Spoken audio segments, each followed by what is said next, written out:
बंगाल में सियासत का एक ऐसा दौर चल रहा है जहां राजनीतिक दलों के बीच एक दूसरे से माइलेज लेने की होड़ मची है। इस होड़ में ममता बनर्जी को लगी चोट भी एक बड़ा मुद्दा बन चुका है। खबर है कि चुनाव आयोग ने बंगाल के मुख्य सचिव की उस रिपोर्ट पर सवाल उठाए हैं जो रिपोर्ट ममता बनर्जी को लगी चोट पर सौंपी गई थी। दावा किया जा रहा है कि रिपोर्ट में यह पता नहीं चल पा रहा कि ममता बनर्जी पर यह हमला था या महज एक हादसा। अब इसी सिलसिले में चुनाव आयोग कल 12 बजे बड़ी बैठक भी करने जा रहा है। इसमें मुख्य सचिव और पर्यवेक्षकों की रिपोर्ट पर चर्चा की जाएगी।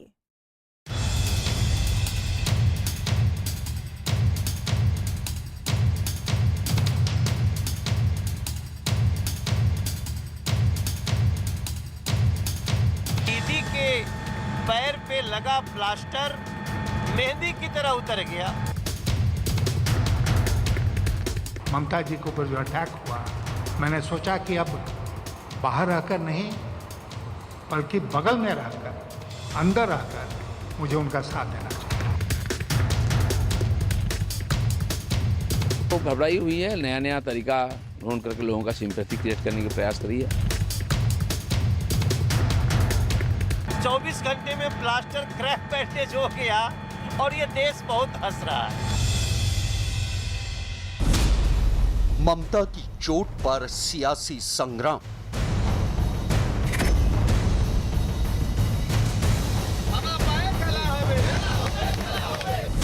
मुख्य सचिव की रिपोर्ट से चुनाव आयोग नाखुश।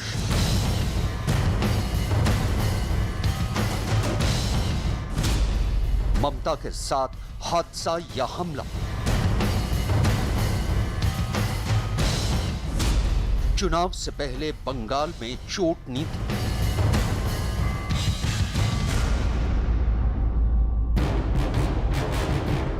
बंगाल चुनावों में पहले चरण की तारीख जैसे जैसे नजदीक आ रही है वैसे वैसे सियासी पारा चढ़ता जा रहा है। इसी कड़ी में नंदीग्राम में ममता बनर्जी को लगी चोट सियासी संग्राम का सबब बन गई है। खबर है कि चुनाव आयोग बंगाल के मुख्य सचिव की उस रिपोर्ट से नाखुश हैं जो ममता बनर्जी की चोट को लेकर चुनाव आयोग को सौंपी गई है। सबसे पहले समझते हैं कि आखिर बंगाल के मुख्य सचिव की रिपोर्ट में वो कौन कौन सी खामियां हैं जो चुनाव आयोग के सामने सवाल बन गई हैं। पहली वजह, खबर है कि मुख्य सचिव की रिपोर्ट में यह साफ नहीं है कि चोट हादसा थी या फिर हमला होने से लगी। दूसरी वजह, मुख्य सचिव ने अपनी रिपोर्ट में जिन चश्मदीदों का जिक्र किया है उनके बयान भी अलग अलग हैं। तीसरी वजह, रिपोर्ट में यह भी साफ नहीं है कि कार का दरवाजा खंबे से टकराया या फिर कार के दरवाजे को धक्का दिया गया था। बंगाल के मुख्य सचिव की रिपोर्ट में इन सवालों का कोई जवाब चुनाव आयोग को साफ साफ नहीं मिला है। यही वजह है कि चुनाव आयोग ने इस मामले में कुछ और स्पष्टीकरण मांगे हैं। उधर मुख्य सचिव और पर्यवेक्षकों की रिपोर्ट पर चुनाव आयोग की बैठक में लगातार मंथन जारी है। दावा किया जा रहा है कि ममता बनर्जी पर चुनाव आयोग के पर्यवेक्षकों की रिपोर्ट में हमले का जिक्र नहीं किया गया है। रिपोर्ट में ममता को लगी चोट की वजह हमले को नहीं बताया गया है, जबकि ममता बनर्जी ने खुद अपने ऊपर हमले का आरोप लगाया था। ममता बनर्जी की चोट पर मचे इस सियासी घमासान के बीच अटल सरकार में वित्त मंत्री रहे यशवंत सिन्हा ने टीएमसी में शामिल होकर सियासी पंडितों को चौंका दिया है। इस दौरान उन्होंने न सिर्फ टीएमसी में शामिल होने की अपनी वजह को साफ किया बल्कि लगे हाथ उन्होंने ममता बनर्जी को लगी चोट के मुद्दे को भी हवा दे दी। वो एक तरह से वो मोमेंट ऑफ डिसीजन था। ममता जी के ऊपर जो अटैक हुआ, मैंने सोचा कि अब बाहर रहकर नहीं बल्कि बगल में रहकर, अंदर रहकर मुझे उनका साथ देना चाहिए।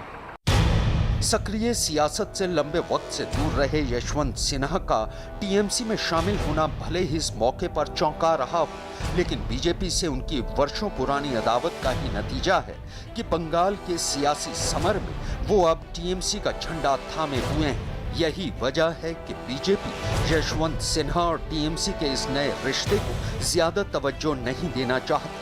पुरुलिया में बीजेपी की रैली की अगुवाई कर रहे मनोज तिवारी ने यशवंत सिन्हा पर जोरदार निशाना साधा है। आपकी पार्टी के एक नेता रहे यशवंत सिन्हा, वो आज तृणमूल कांग्रेस में शामिल हो गए, इस तरह खबर आ रही है कलकत्ता से। अरे वो कब के अलग रास्ते पे हैं और उनका रास्ता हम लोग उन्हीं को मुबारक, उनका रास्ता उन्हीं को मुबारक। वो बहुत लंबे समय से नरेंद्र मोदी जी के नीतियों का विरोध कर करके अपना परिचय दे चुके हैं। इससे पहले शुक्रवार को ममता बनर्जी को कोलकाता के SSKM अस्पताल से छुट्टी मिल गई। इस दौरान व्हील चेयर पर अस्पताल से निकली ममता बनर्जी के बाएं पैर में प्लास्टर भी चढ़ा हुआ दिखाई दिया। कैमरा देखते ही ममता बनर्जी ने हाथ जोड़कर मीडिया का आभार जताया। दावा किया जा रहा है कि ममता बनर्जी की सेहत में सुधार के बाद ही उन्हें कुछ हिदायतों के साथ अस्पताल से डिस्चार्ज किया गया है, लेकिन बीजेपी इसे TMC का सियासी ड्रामा बता रही है। केंद्रीय मंत्री गजेंद्र सिंह शेखावत ने ममता बनर्जी पर ट्वीट कर निशाना साधा। दीदी ने पिछले 24 घंटे में प्लास्टर से लेकर क्रेप बैंडेज तक लगवाई। अब क्या अगले 24 घंटों में फुटबॉल? दरअसल TMC की तरफ से लगातार ममता बनर्जी की चोट को हवा दी जा रही है। इस बाबत TMC चुनाव आयोग से भी शिकायत कर चुकी है।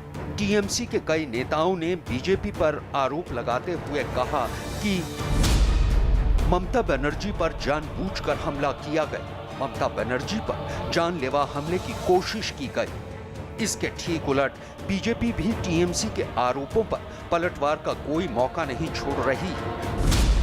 पार्टी का दावा है कि ममता बनर्जी को चोट सड़क पर लगे खंबे की वजह से लगी। ममता बनर्जी चोट के बहाने सियासत कर रही हैं। ममता बनर्जी चोट को चुनावी मुद्दा बनाना चाहती हैं। ममता बनर्जी चोट के बहाने लोगों की संवेदनाएं बटोरना चाहती हैं। ये वो जो हमारा गीता में लिखा हुआ है ना, वो जो ये नसीब, ये सबसे पहले वो पहले ही लिख चुका है।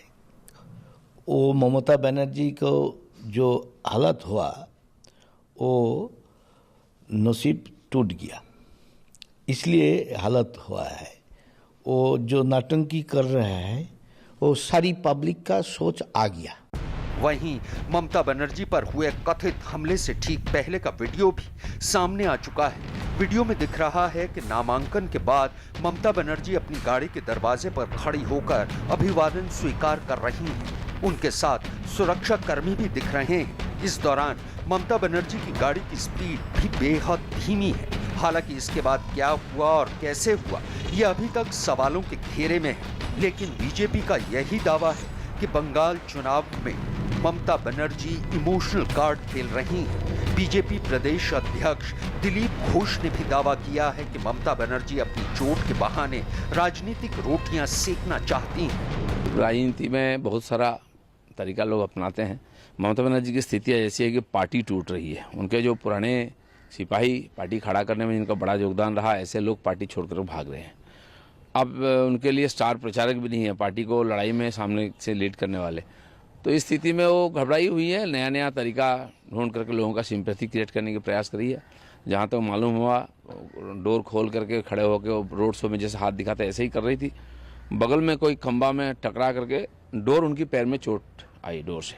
स्वाभाविक है, तो चोट होता है तो ट्रीटमेंट होना चाहिए। लेकिन उसको लेकर राजनीति जब शुरू हो गया तब माहौल गर्म हुआ। उसको लेके प्रदर्शन बंद, रास्ता में जुलूस। तो इस प्रकार राजनीति से बंगाल को कुछ मिलने वाला नहीं है। बंगाल में चोट पर मची इस सियासी गहमा गहमी के बीच बीजेपी अपना चुनाव प्रचार को धार देने में जुटी है। कोलकाता की सड़कों पर चलने वाली ट्राम के भीतर हमें कुछ ऐसी ही तस्वीर दिखाई, जहां बीजेपी महिला मोर्चा से जुड़ी नेता पार्टी के जनाधार को मजबूती देते दिखाई दी। पश्चिम बंगाल में बीजेपी चुनाव प्रचार के लिए हर वो रणनीति अपना रही है जिससे वो आम लोगों के बीच में पहुंच सके और जो बीजेपी का जनाधार पहले जहां नहीं था वहां वो उस जनाधार को पाए। क्योंकि अगर पश्चिम बंगाल की सत्ता में आना है और एक इतिहास बीजेपी को बनाना है तो वो हर मुमकिन कोशिश करनी होगी जिसके लिए जनता उसको वोट दे सके। आप देख सकते हैं ये ट्राम है, कलकत्ता की मशहूर ट्राम जहां लोग यात्रा करते हैं। एक तरह से एक समय जीवन रेखा ये कहा जाता था ट्राम को। तो आप देख सकते हैं बीजेपी के कार्यकर्ता हैं, बीजेपी की महिला मोर्चा के कार्यकर्ता हैं जो गीत गा रही हैं, गाने गा रही हैं, जय श्री राम के नारे लगा रही हैं और कोशिश यही है कि ज़्यादा से ज़्यादा लोगों के बीच में, खासकर आम पब्लिक के बीच में, महिलाओं के बीच में ये लोग पहुंच सकें। ट्राम का सेंटर कोलकाता की सड़कों पर चुनाव प्रचार अभियान का ये अलग कलर आप देख रहे हैं। बंगाल के सियासी समर का ये ऐसा पड़ाव है जहां एक एक सीट के लिए एड़ी चोटी का जोर लगाया जा रहा है, क्योंकि यही जोर किसी को सत्ता तक पहुंचा सकता है तो किसी की सत्ता छीन सकता है। देखना है कि विधानसभा की इस जंग में किसकी चोट जोरदार रहती है। पश्चिम बंगाल के महासंग्राम की सियासी जंग तेज हो रही है। टीएमसी और बीजेपी दोनों ही जोर शोर से चुनाव प्रचार में जुटी हैं। खासकर बीजेपी तो अपने तमाम बड़े नेता और स्टार कैंपेनर बंगाल के चुनावी समर में उतार चुकी है। बीजेपी नेता मनोज तिवारी भी बंगाल में बीजेपी के लिए प्रचार कर रहे हैं। मनोज तिवारी बीजेपी के बड़े स्टार कैंपेनर हैं और अपने निराले अंदाज में चुनाव प्रचार करने के लिए जाने जाते हैं। न्यूज़ 18 इंडिया ने उनके साथ एक दिन बिताया और ये जानने की कोशिश की कि आखिर मनोज तिवारी ने बंगाल के वोटरों का दिल जीतने के लिए किस तरह की तैयारी की है।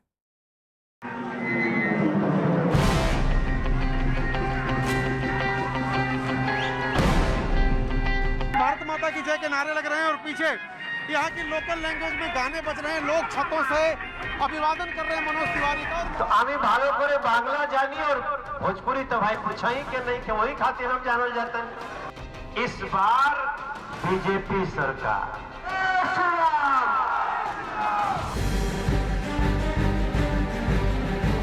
पश्चिम बंगाल में जैसे जैसे पहले चरण के मतदान की तारीख करीब आती जा रही है, वैसे वैसे सूबे में टीएमसी और बीजेपी की चुनावी रैलियों का शोर और इलेक्शन कैंपेन जोर पकड़ता जा रहा है। बीजेपी के तमाम बड़े नेता और स्टार प्रचारक जोर शोर से चुनाव प्रचार में जुटे हुए हैं। न्यूज़ 18 संवाददाता अरुण सिंह ने बीजेपी के ऐसे ही एक स्टार प्रचारक मनोज तिवारी के साथ एक दिन बिताया और देखा कि वो कैसे बंगाल की जनता का दिल जीतने की कोशिश कर रहे हैं। पश्चिम बंगाल में खेला होबे का नारा तो काफी पहले से लग रहा है, लेकिन असली खेला अब शुरू हुआ है।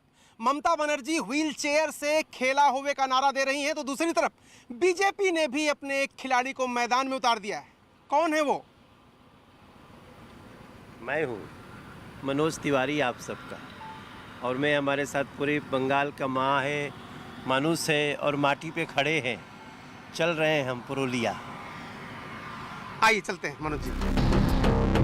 मनोज तिवारी अपने सौम्य अंदाज में प्रचार करने के लिए जाने जाते हैं और उड़न खटोले में बैठते ही हमारी टीम को उनकी लोकप्रियता का अंदाजा हो गया जब एयरपोर्ट का एक ग्राउंड स्टाफ कर्मचारी उनके साथ अपनी एक सेल्फी खींचने से खुद को नहीं रोक पाया। सफर की शुरुआत हुई तो मनोज तिवारी के साथ हमारी बातचीत का सिलसिला भी आगे बढ़ा। हमने पश्चिम बंगाल की मुख्यमंत्री ममता बनर्जी की प्लास्टर पॉलिटिक्स पर उनसे सवाल किया तो मनोज तिवारी ने जवाब देते हुए दीदी की प्लास्टर पॉलिटिक्स पर चुटकी ले ली। ममता बनर्जी हॉस्पिटल में थी, कल उन्होंने जिद किया, वो बाहर निकल आई, अब खेला शुरू होगा असली। एक्चुअली यही खेला আছে यही खेला है।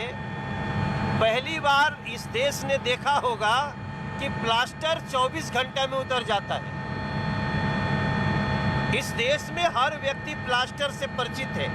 जब फ्रैक्चर होता है तो प्लास्टर चढ़ता है और 15 दिन के अंदर तो प्लास्टर उतर ही नहीं सकता। ये अवधि एक महीना की होती है, लेकिन अगर बहुत हेयर फ्रैक्चर हो तो भी आपको 15 दिन रखना पड़ेगा।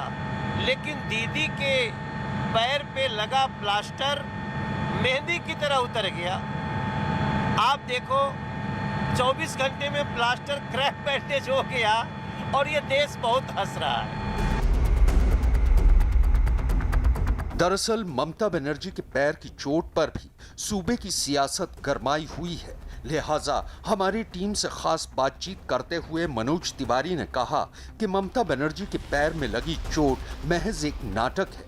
दीदी इसके जरिए लोगों की हमदर्दी हासिल करने की कोशिश कर रही हैं। अच्छा, एक वीडियो जारी किया आपकी पार्टी ने पश्चिम बंगाल में, एक फिल्म की क्लिप है वो, जिसमें वही 10 तारीख, वही पैर में फ्रैक्चर, वही व्हील चेयर। अब आपकी पार्टी कह रही है कि ये कोई कोइंसिडेंस है या पहले से तय था? देखिए, वो एक फिल्म का दृश्य है और उसी फिल्म से लगता है कि टीएमसी के जो सलाहकार हैं उन्होंने दीदी को सलाह दे दिया। तो हम लोगों ने हमारी पार्टी ने वो वीडियो जारी किया है और ये सत्य है कि वहाँ के जो प्रत्यक्षदर्शी हैं उन्होंने ही पोल खोल के रख दी है ममता दीदी की, टीएमसी की, कि वहाँ जो कुछ भी हुआ वो ममता दीदी की अपनी गाड़ी से, अपनी गलती से हुआ और हम सभी चाहते हैं कि वो जल्दी स्वस्थ हो जाएं। लेकिन इसमें जो व्हील चेयर पे बैठने का जो एक सिनेमा से लिया गया मामला बड़ा फिल्मी है गुरु।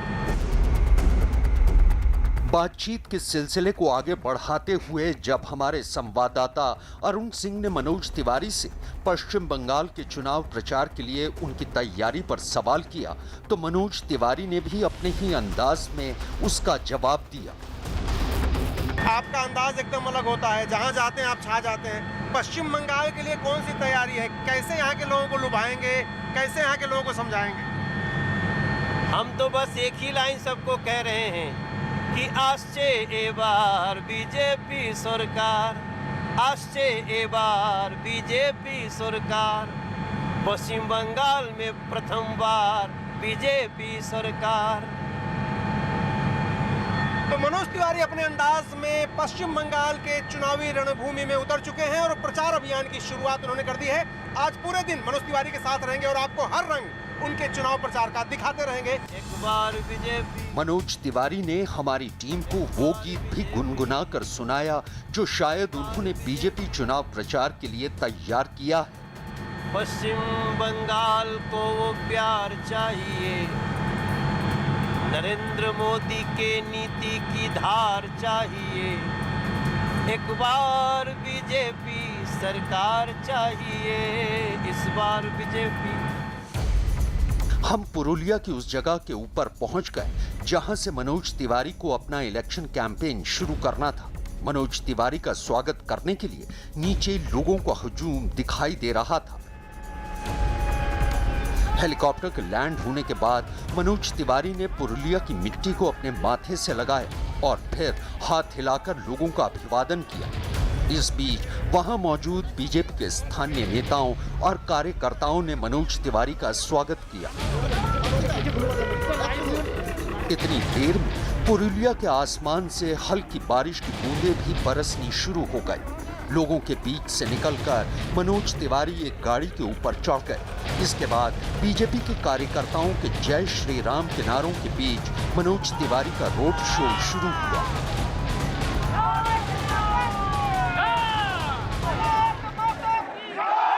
बीजेपी के स्टार कैंपेनर मनोज तिवारी पुरुलिया पहुंच गए हैं और विधानसभा कैंडिडेट के लिए रोड शो कर रहे हैं। इस वक्त आप देखिए कि एक मिनी ट्रक पर सवार होकर के भगवा गमछा पहन के फूल मालाओं से लदे हुए मनोज तिवारी लोगों का हाथ हिला के, हाथ जोड़ के अभिवादन कर रहे हैं। बहुत सारे लोग यहाँ पर हैं। क्या मनोज तिवारी को देखने आए हैं भीड़ क्या? सुबह से बारिश होता है, अभी तक में जो आदमी आता है ना, अभी गाड़ी रोड में खड़ा है, बहुत आदमी आता है, सब पहुंचने नहीं पाया, बारिश होता है।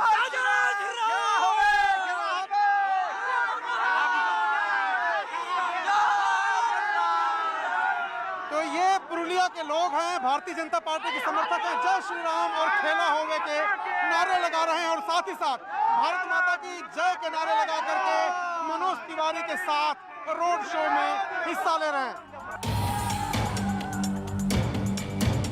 पुरुलिया में हल्की बारिश हो रही थी, लेकिन बीजेपी कार्यकर्ता और समर्थक मनोज तिवारी के रोड शो को लेकर खासे उत्साहित नजर आ रहे थे। पुरुलिया की सड़कों पर लोगों का हुजूम नजर आ रहा था और मनोज तिवारी के रोड शो का काफिला धीरे धीरे आगे बढ़ता रहा। इसी दौरान हमारे कैमरे की नजर कुछ बच्चों पर पड़ी जो मनोज तिवारी के रोड शो को देखकर काफी खुश नजर आ रहे थे। रोड शो के बीच में मनोज तिवारी ने पुरुलिया के बड़ा बाजार चौराहे पर एक जनसभा को भी संबोधित किया और इस दौरान जब मनोज तिवारी ने गीत गुनगुनाया तो वहां मौजूद लोग झूम उठे। मैं तो सिर्फ इतना कहने आया हूँ, बंदवान में आया हूँ, दोनों हाथ फैलाया हूँ। अब पश्चिम बंगाल जगे, अब पश्चिम बंगाल जगे, बंदवान जगे, बड़ा बाजार में आया हूँ। मनोज तिवारी पुरुलिया में एक छोटी सी जनसभा को संबोधित कर रहे हैं और अपने ही अंदाज में गाना गा करके और यहाँ के स्थानीय भाषा में लोगों से संवाद कर रहे हैं और लोगों का हाथ हिला कर अभिवादन कर रहे हैं। देखिए, जनता उनसे मांग कर रही है, बहुत सारे लोगों की पसंद है फिल्मी डायलॉग, बहुत सारे लोगों की पसंद गाने हैं और जनता उनसे मांग कर रही है। तो देखिए, मनोज तिवारी अपने ही अंदाज में रोड शो के बाद अब एक छोटी सी जनसभा को भी संबोधित कर रहे हैं और इस पूरे इलाके में आदिवासी समुदाय ज्यादा रहता है, तो मनोज तिवारी को उनकी पार्टी ने खास तौर से इस इलाके में लगाया है क्योंकि बिहार झारखंड से सटा ये इलाका है। तो बिहार झारखंड पहचान रही है मनोज तिवारी की, इसीलिए इनकी संस्कृति, इनकी भाषा में वो अपनी पार्टी का प्रचार करते नजर आ रहे हैं। इसके बाद जब मनोज तिवारी ने आगे जाने की कोशिश की तो पुलिस ने उनके काफिले को रोक दिया। पुलिस का कहना था कि मनोज तिवारी के रोड शो को बड़ा बाजार तक ही आने की इजाजत दी गई थी, लिहाजा उनका काफिला आगे नहीं जा सका। मजबूरन मनोज तिवारी के काफिले को वापस मुड़ना पड़ा। इस दौरान लोग अपने घरों की छतों से मनोज तिवारी की तस्वीरें खींचते या फिर उनके रोड शो के वीडियो बनाते हुए नजर आ रहे थे। अभी हम बंदवान में बड़ा बाजार में हैं। यहाँ भी आपने देखा होगा, एक जगह के बाद आगे नहीं जाने दिया गया, लेकिन जो रैली परमिशन नहीं मिल रही उतरने की वो है खड़गपुर में। वहाँ मेरे हेलीकॉप्टर को उतरने की परमिशन ही नहीं दे रहे हैं और लोगों का इतना इंतजार चल रहा है, मैं बड़ा दुखी महसूस कर रहा हूँ। क्यों आपको लगता है, क्यों प्रशासन ने, आप कह रहे थे पहले अनुमति दे दी बाद में कैंसिल कर दी? जहाँ पे हेलीकॉप्टर उतरने का था उसको इतना दबाव दिया गया कि उसने अपना परमिशन ही कैंसिल कर दिया। तो इस तरह से रोक करके कौन से राजनीति की शुरुआत कर रही है टीएमसी सरकार? मेरा आखिरी सवाल ये, जो रोड शो आप कर रहे हैं, ये जनता जो आपका अभिवादन कर रही है, क्या उम्मीद आपको है इस भीड़ को देख के? बीजेपी का जीतना तय है, चाहे जितना भी कोशिश कर ले टीएमसी सरकार, ममता दीदी चाहे वो सहानुभूति के जितने हथकंडे ले ले, लेकिन पश्चिम बंगाल के लोगों का जो जोश है ना, वो है बीजेपी जिंदाबाद, बीजेपी आज से, टीएमसी जात से। दरअसल मनोज तिवारी बंदवान विधानसभा सीट से बीजेपी के उम्मीदवार वारसी मुर्मू के लिए चुनाव प्रचार करने के लिए आए थे। वापसी के दौरान भी बीजेपी समर्थक और कार्यकर्ता उनके ट्रक के आगे नाचते रहे। लोगों का उत्साह देखकर मनोज तिवारी भी उनका वीडियो बनाने से खुद को नहीं रोक पाए। मनोज तिवारी के रोड शो का काफिला नाचते समर्थकों की भीड़ में धीरे धीरे आगे बढ़ता रहा और बीच बीच में मनोज माइक हाथ में लेकर भारत माता की जय के नारे लगाते रहे और बीजेपी कार्यकर्ताओं का जोश बढ़ाते रहे। भारत माता की, भारत माता की। मनोज तिवारी ने लोगों से बात करनी बंद की तो रोड शो में मौजूद लोगों का हुजूम उनसे एक भोजपुरी गाना गुनगुनाने की फरमाइश करने लगा। लिहाजा जनता की मांग पर मनोज ने एक गाना शुरू किया तो लोगों ने नाचना शुरू कर दिया। हिलेला पुरुलिया डिस्ट्रिक्ट, अरे जिला टॉप लागेला, ओ जिला टॉप लागेला, कमरिया कमरिया कमरिया करेला पाला, जिला टॉप लागेला, कमरिया।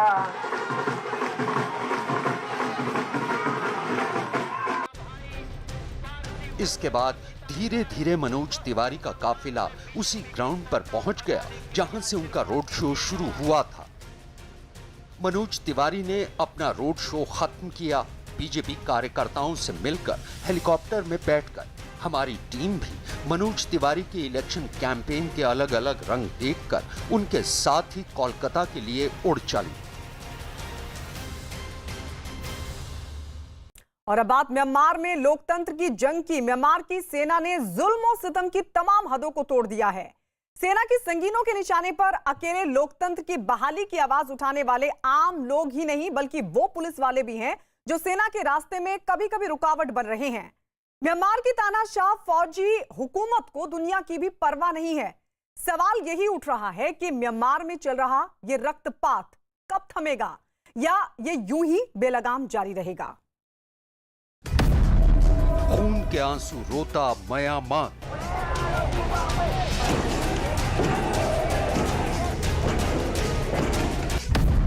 दुनिया हिलाने वाला नरसंहार।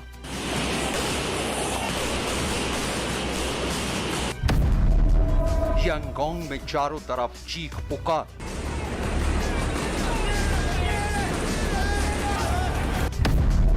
लहू लुहान म्यांमार में मौत का गुबार।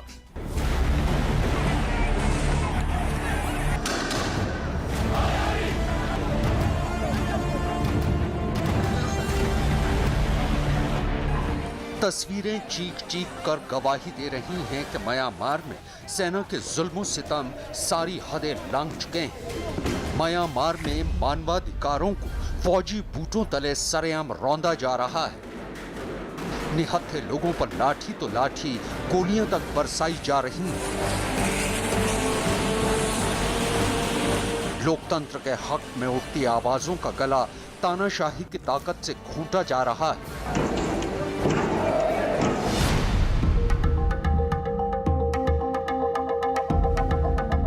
आलम यह है कि इस मुल्क के हालात को देखकर तो अब हर गली, हर चौराहे पर मोमबत्तियों तक ने आंसू बहाने शुरू कर दिए।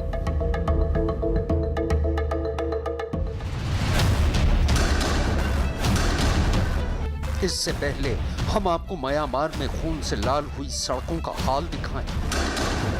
इससे पहले कत्लेआम मचाती म्यांमार की सेना की सच्चाई आपको सुनाएं।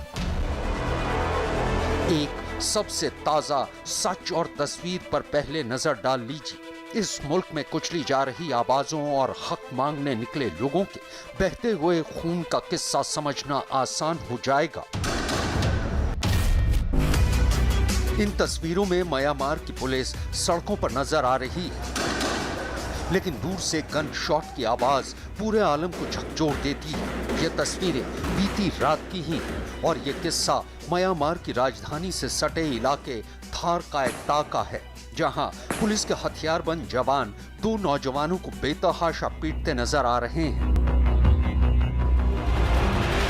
दरअसल पुलिस के जुल्म सितम की ये तस्वीरें एक नौजवान ने अपने मोबाइल में कैद कर ली।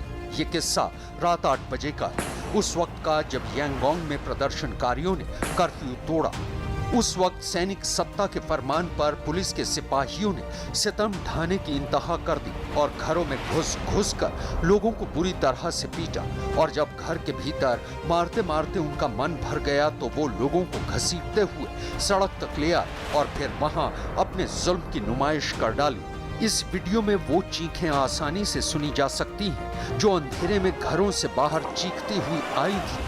कैमरे में कैद हुई चीख पुकार की इन तस्वीरों के बीच दूर हो रही फायरिंग की आवाज भी कैद हुई, जिसे बड़ी ही आसानी से सुना जा सकता है। तो जिस प्रकार से म्यांमार की सेना ने हुकूमत को अपने कब्जे में ले लिया है, यानी तख्ता पलट करके सेना का रूल वहां पे कायम कर दिया है, इसका संज्ञान दुनिया को लेना होगा। खासकर जिस प्रकार से एक शांतिप्रिय लोकतांत्रिक तरीके से जो आंदोलन वहां खड़ा हो रहा है, उसके ऊपर जब गोलियां बरसाई जा रही हो, ऐसा दमन किया जा रहा हो, तो दुनिया चुपचाप नहीं बैठ सकती। दरअसल इस साल 1 फरवरी को म्यांमार की सेना ने तख्तापलट किया था। उसके बाद से लगातार पूरे म्यांमार में जबरदस्त विरोध प्रदर्शन हो रहे हैं। प्रदर्शनकारियों की मांग है कि जल्द से जल्द आंग सान सूची और तमाम नेताओं को रिहा किया जाए।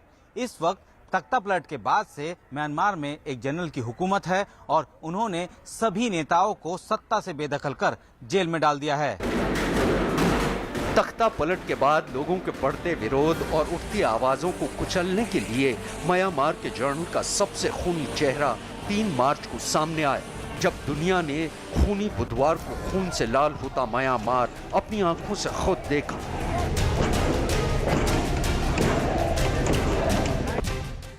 प्रकार से म्यांमार के अंदर मौत के खौफ के बीच लोकतंत्र की एक जंग चल रही है, पूरी दुनिया को इसका तुरंत नोटिस लेना चाहिए। जिस प्रकार से अमेरिका ने म्यांमार को एकदम से चेता दिया है और यहां तक कि यूनाइटेड नेशंस ने भी इसके ऊपर आवाज उठाई है।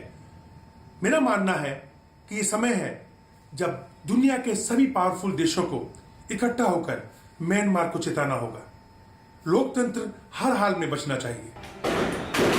न्यूज एजेंसी रॉयटर की रिपोर्ट के मुताबिक पुलिस के जवानों से साफ साफ कहा गया कि प्रदर्शनकारियों को तब तक गोली मारो जब तक उनकी सांस बंद न हो जाए।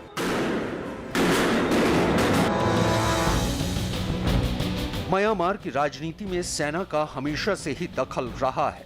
1962 में तख्ता पलट के बाद वहां की सेना ने करीब 50 साल तक देश पर हुकूमत की।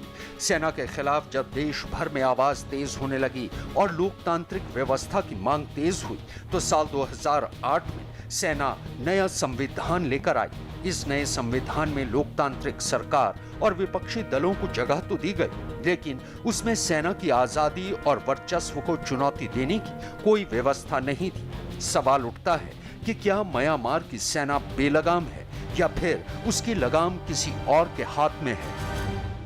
म्यांमार के अंदर जो तख्ता पलट हुआ है, इसको अगर कोई शय दे सकता है तो वो है चीन, क्योंकि चीन अच्छी तरह से जानता है कि सभी दुनिया के देश, चाहे वो यूरोपियन यूनियन हो, नेटो हो या अमेरिका हो या यूएन हो, यूनाइटेड नेशंस हो, सब इसका विरोध करेंगे, इनके ऊपर सैंक्शंस लगाएंगे। और सैंक्शन लगेंगी तो म्यांमार की जो सेना है, जो कि एक वीक गवर्नमेंट है, किसके पास जाएगी? शी जिनपिंग के पास जाएगी, पैसा उधार लेने के लिए।